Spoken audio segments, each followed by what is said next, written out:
días, mi nombre es Daisy Jimena Capaquira Chipana, soy estudiante de la carrera de Medicina de la Universidad Unifrance El Alto. Bienvenidos al canal Explorando con Daisy. Si no pudiste entender el capítulo 63, que es Principios Generales de la Función Gastrointestinal, Motilidad y Control Nervioso, pues aquí te lo enseñamos, así que toma mucha atención. Comencemos. El aparato digestivo suministra al organismo un aporte continuo de agua, electrolitos, vitaminas y nutrientes, para lo cual requiere hacer muchas acciones, como es el tránsito de los alimentos a lo largo del tubo digestivo, también la secreción de los jugos digestivos y la digestión de los alimentos. También requiere la absorción de los productos digeridos, el agua, las vitaminas y los distintos electrolitos.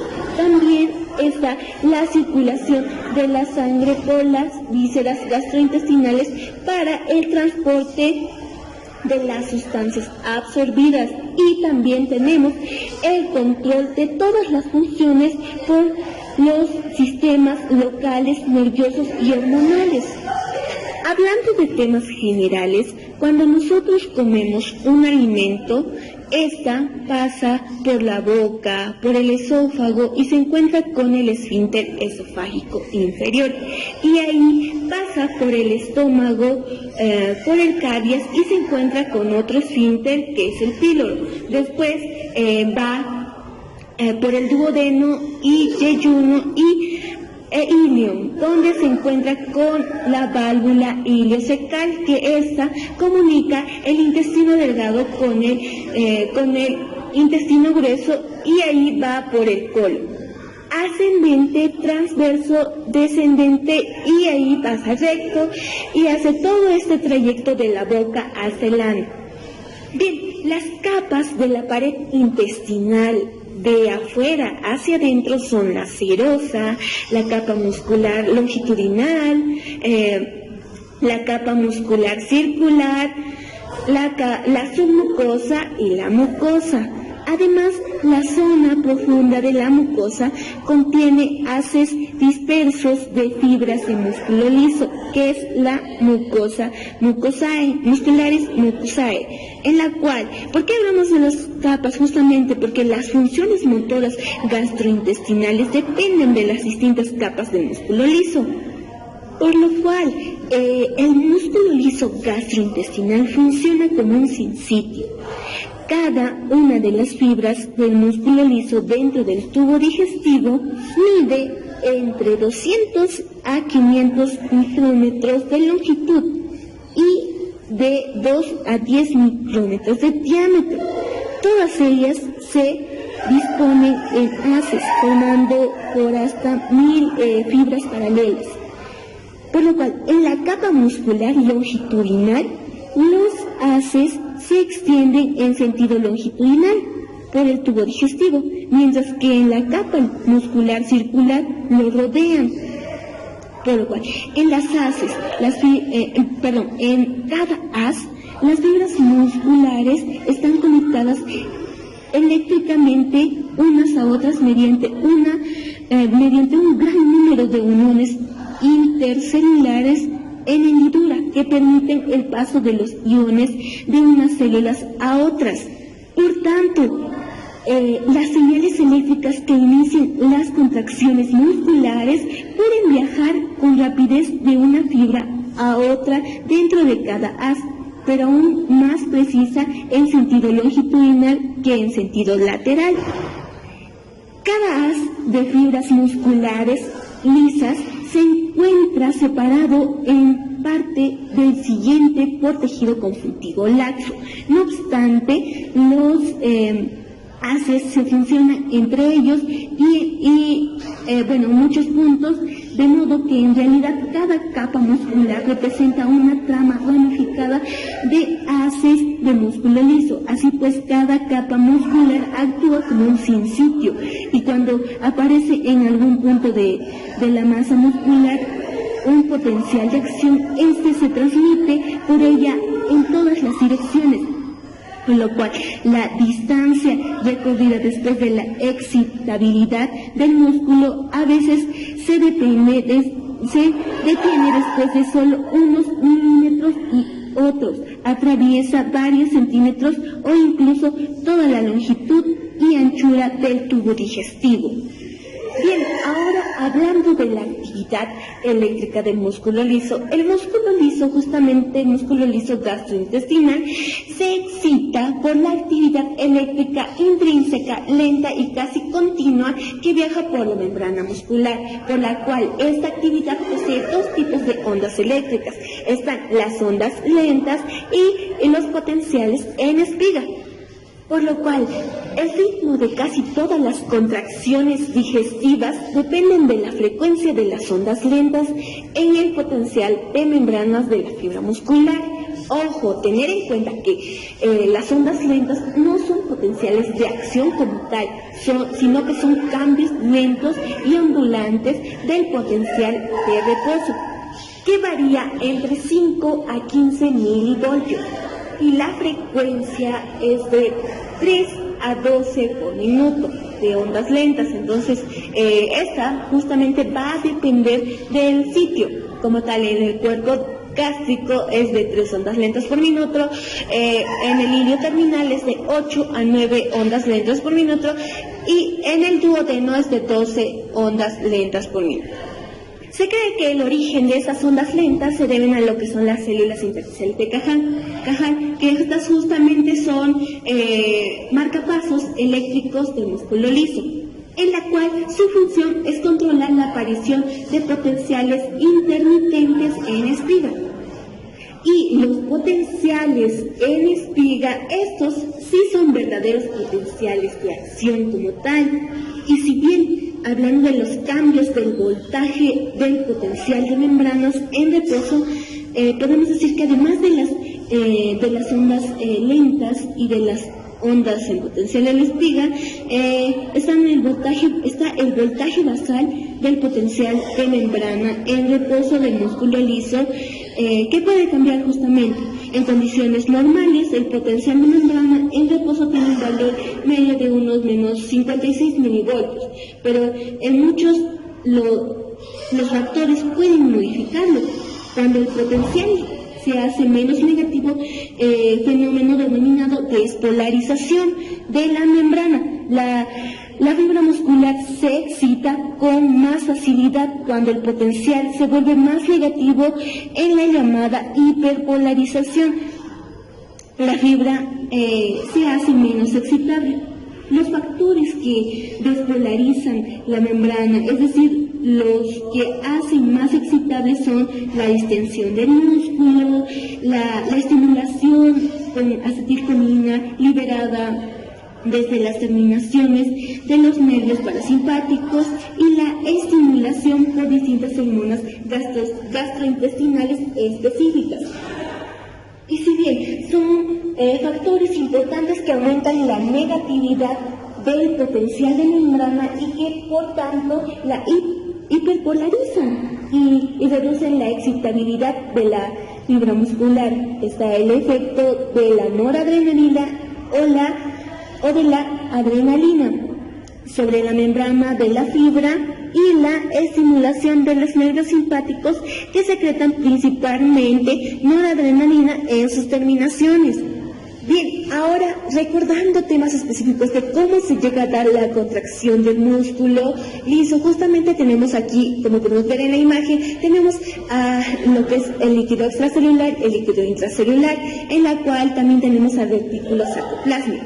Si bien, recordando, va a llegar a entrar lo que es el calcio y también del retículo endoplasmático va a llegar a distenderse lo que es el calcio, y junto a esto va a haber una unión con lo que es la calmodulina, formando así un complejo calmodulina, como se puede ver en esta imagen.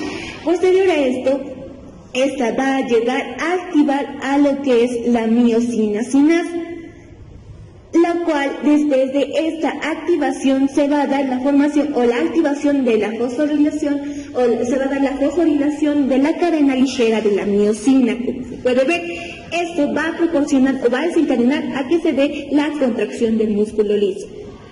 Ahora, hablando del control nervioso de la función gastrointestinal, justamente tenemos que el aparato gastrointestinal tiene su propio sistema de control nervioso, llamado sistema nervioso entérico, situado en todo el espesor de las paredes, desde el esófago hasta el ano.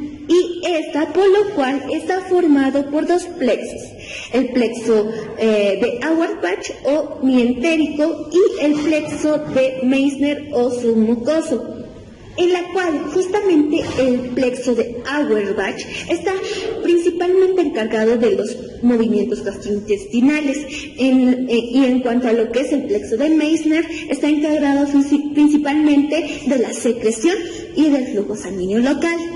El sistema nervioso entérico puede funcionar por sí solo, pero sufre alteraciones del sistema nervioso autónomo, en la cual el sistema nervioso simpático puede inhibir las funciones gastrointestinales, pero en cambio el sistema nervioso parasimpático activa las funciones gastrointestinales.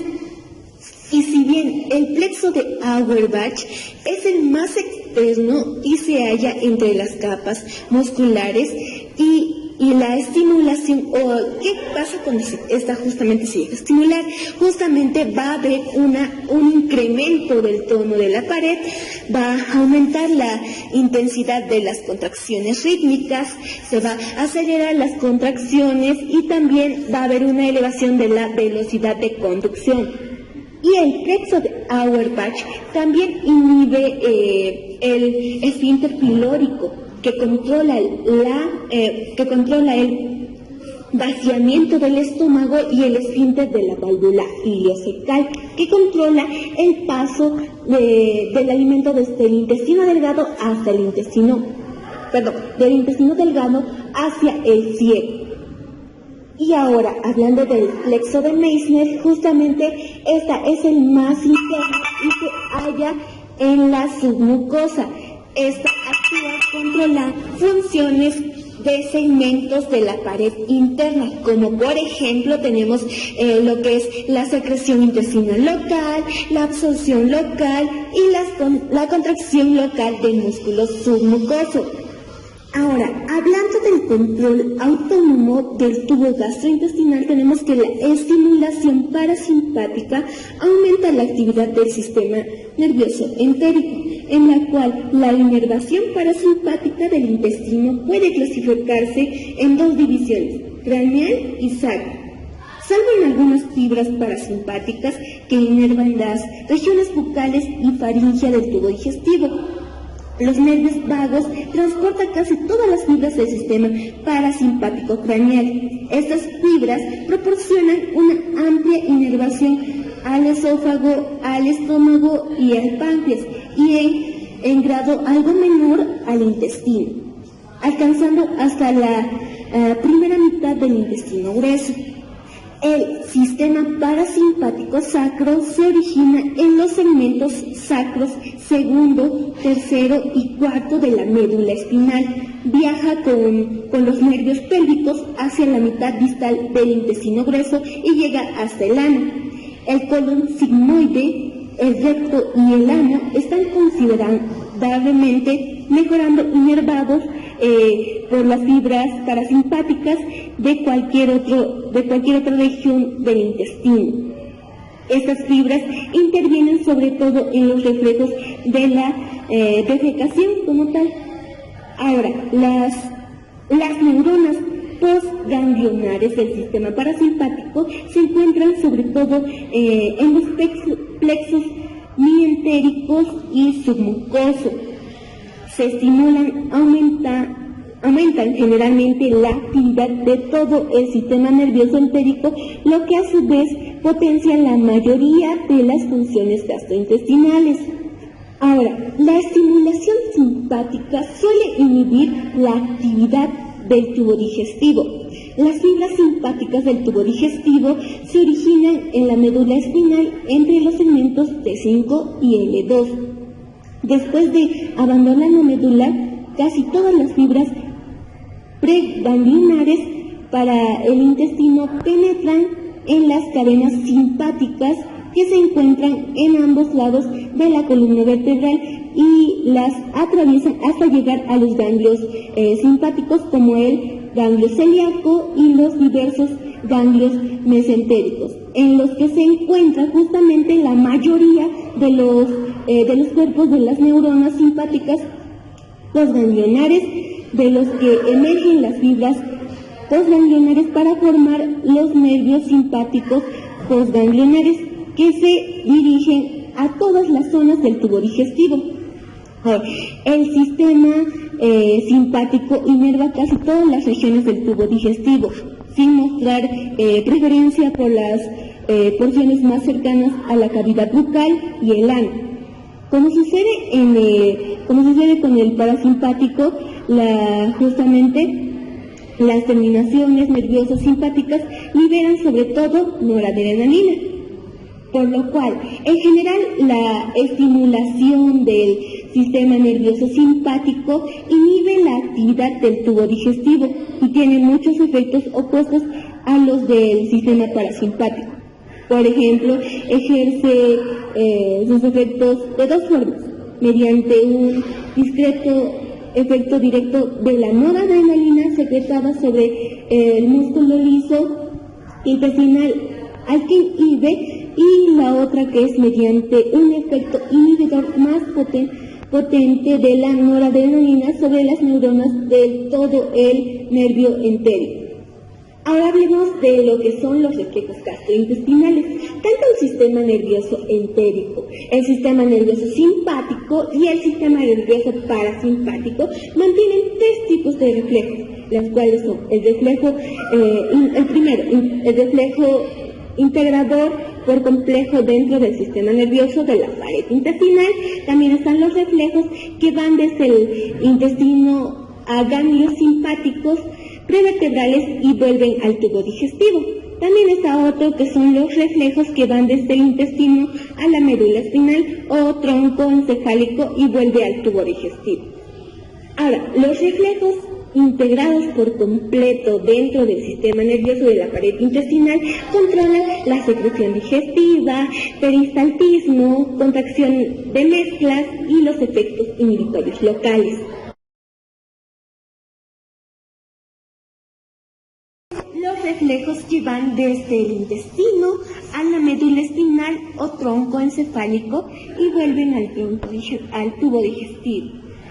Estos originados en el estómago y duodeno que van al tronco encefálico y regresan al estómago a través del nervio vago. Estos que se proporcionan mediante la actividad motora y secretora. Tenemos un reflejo doloroso que provocan la inhibición general de la totalidad del aparato digestivo. Y por último, los reflejos de defecación, que estos son originados en el colon y el recto y que van a la médula espinal y regresan para producir contracciones del colon y recto. Bien, chicos, ahora hablaremos de lo que es el control hormonal de la motilidad gastrointestinal, por lo cual tenemos a la acción de principales hormonas muy importantes, que son la gastrina, la colecistocinina, la secretina, el péptido insulinotrópico dependiente de glucosa y la motilina. La gastrina, justamente esta, va a llegar a secretarse en las células G del antro, el duodeno y el yeyuno. Esta va a tener la principal función de estimular la secreción de ácido gástrico y el crecimiento de la mucosa. Ahora, en cuanto a la colecistocinina, justamente esta va a ser secretada en las células I del duodeno y el yeyuno ilio. También esta va a tener la principal acción de estimular la secreción de enzimas pancreáticas, secreción de bicarbonato pancreático, la contracción de las vesículas biliares, el crecimiento del páncreas exocrino y va a inhibir el vaciamiento gástrico. También tenemos a lo que es la secretina, que esta va a ser secretada en las células G del duodeno, el yeyuno e ilio. También va a estimular la secreción de la pepsina, también la secreción del bicarbonato pancreático, la secreción del bicarbonato biliar, el crecimiento del páncreas exócrino, y también va a inhibir la liberación gástrica y la secreción del ácido gástrico.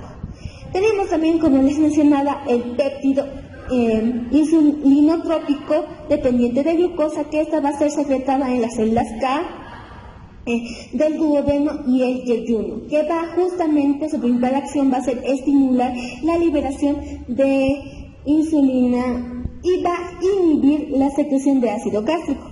También tenemos a otra que es la motilina, que es muy conocida también, que esta justamente va a ser secretada por las células M del duodeno y el yeyuno, que justamente esta va a tener la principal función, como su nombre indica, motilidad gástrica e intestinal.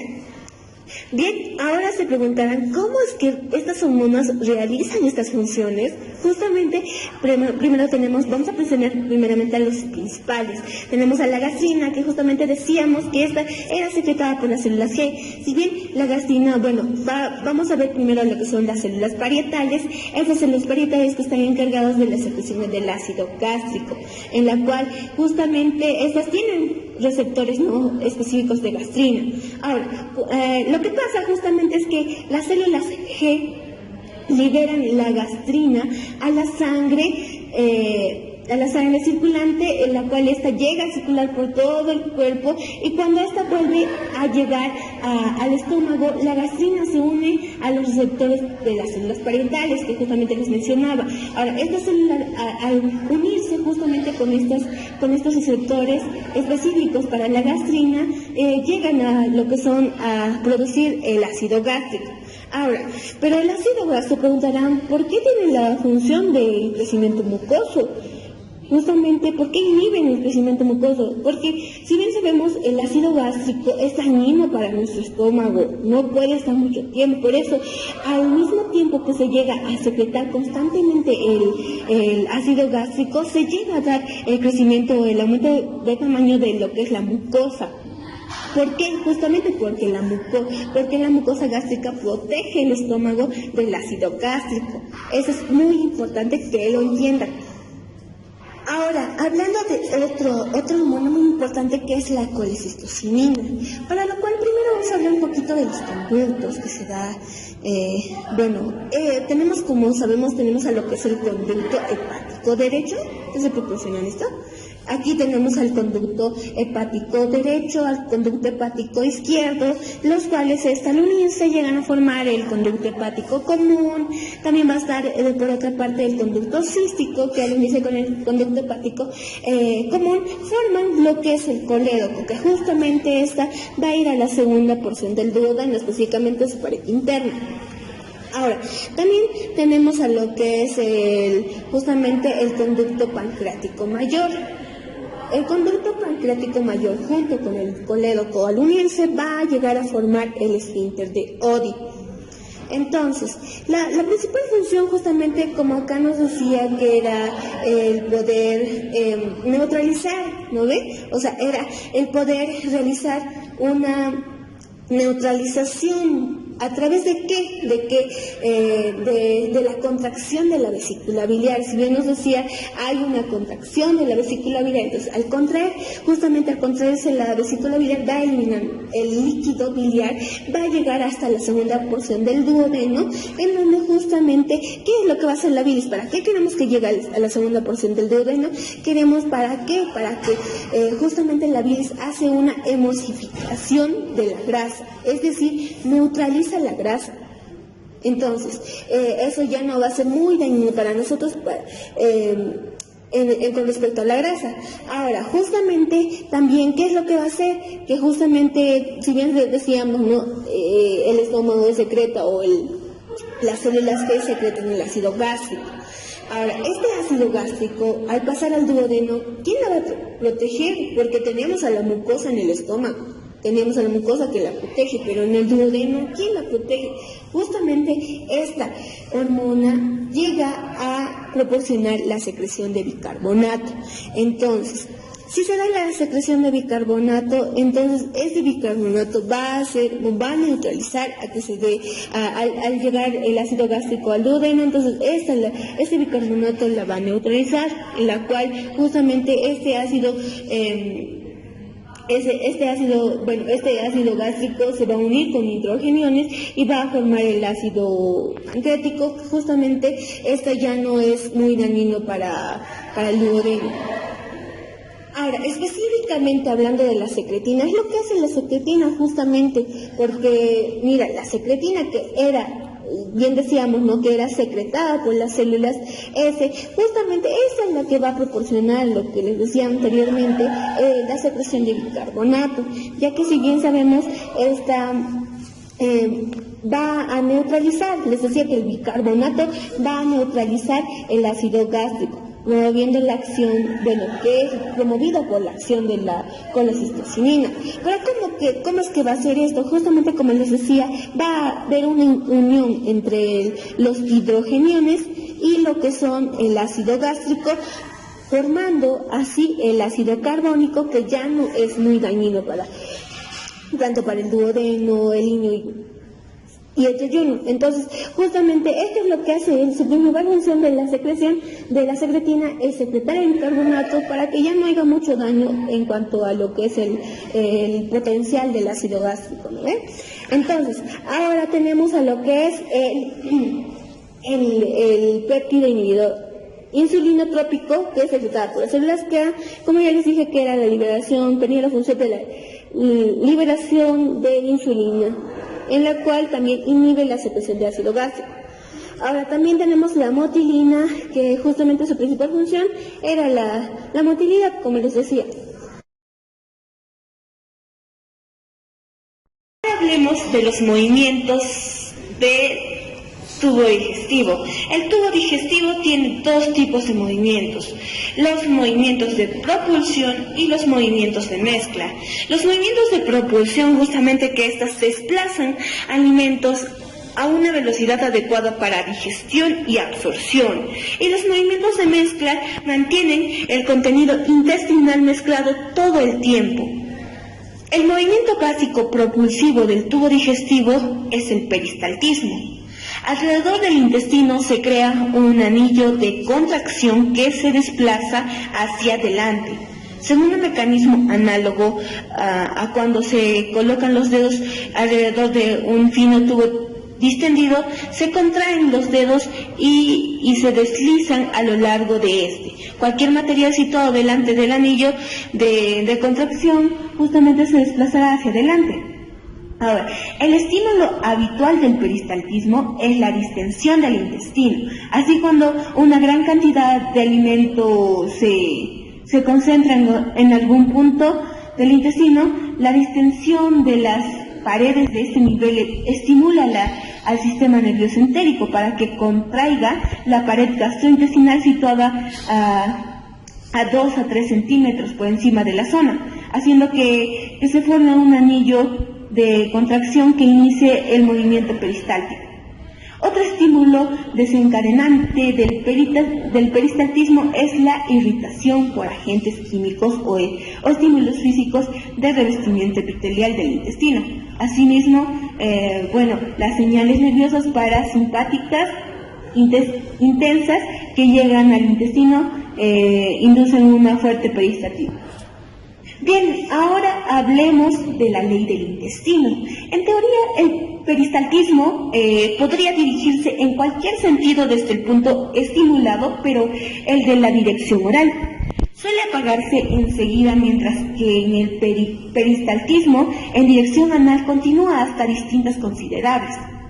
La causa exacta de esta transmisión direccional del peristaltismo es incierta, aunque probablemente se deba sobre todo a la polarización del propio plexo mientérico en dirección anal.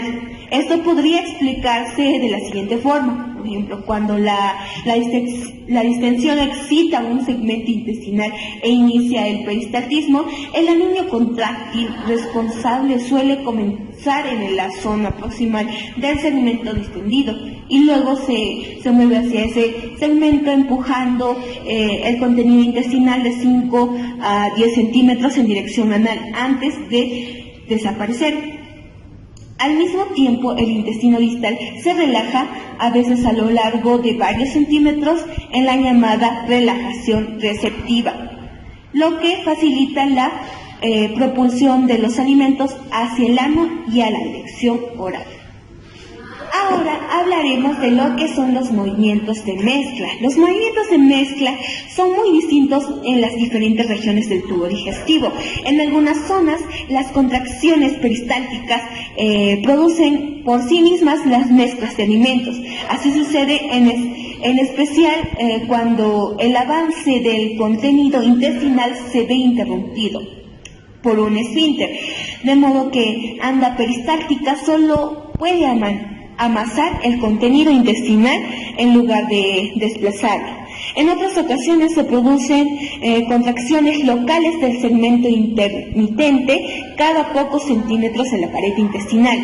Estas contracciones suelen durar solo entre 5 y 30 segundos y van enseguida de nuevas contracciones en otros segmentos del intestino, como lo que se logra troquear. Entonces, el contenido intestinal primero aquí y luego allá, como ya se expuso justamente, esos movimientos peristálticos y constrictivos se van modificando en algunas zonas del tubo digestivo para lograr una mezcla y una propulsión más eficaz. Perfecto, muchas gracias. Eso ha sido todo. De bibliografía utilicé el Tratado de Fisiología Guyton High, 13ª edición. Te mando un abrazo. Muchas gracias.